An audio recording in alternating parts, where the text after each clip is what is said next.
Dear Dr. Ambedkar, thank you for focusing on education. You were the first Indian to pursue a doctorate in economics from abroad. And not only from India, you were the first double doctorate holder in economics in South Asia. You saw something wrong in India. All the problems, poverty, inequality, slavery, all linked to one core problem, lack of education.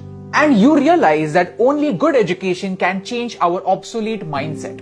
Who would call you backward class? You were forward class, first class. And not just economics, you were the master of 64 subjects, 9 languages and all major religions in the world. Yes, thank you for studying something as complex as religion for 21 whole years. Wow. Dear Dr. Ambedkar, you fought for the freedom of your people. I mean, the people from villages. You had received world-class education from abroad after having struggled for your entire life. And yet, you came back. You came back to make sure that your fellow Indians don't have to fight again.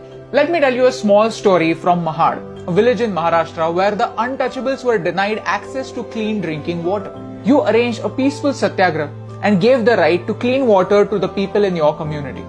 This was 2 years before Gandhiji's Salt March. You said, we are not going to the 𝓲𝓾𝓽𝓮 tank to merely drink its water. We are going to the tank to assert that we too are human beings. Dear Dr. Ambedkar, thank you for considering knowledge as your true legacy. Your personal library, 𝓲𝓾𝓽𝓮, has more than 50,000 books and that remains the largest private library in the world.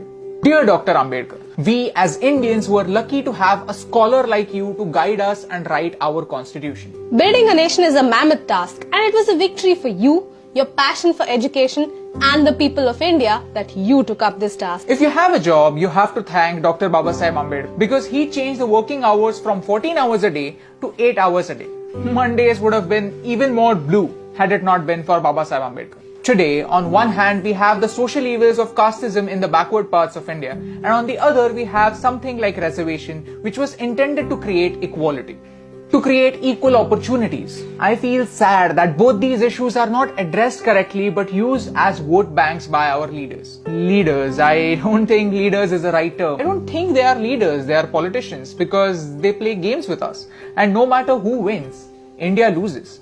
But you taught us to win. When India got its independence, we found the most capable man to guide us into building a nation. And at that time, nobody dared to question the caste of the hand that led us into the future. That was your victory.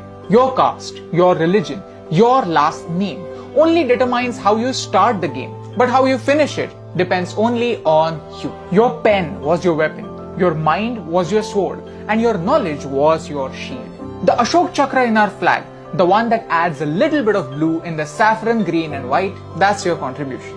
Dr. Bhimrao Ramji Ambedkar or Baba Sahib, you're the father that made India into one giant family and you had the vision that every member of this family should have an equal right.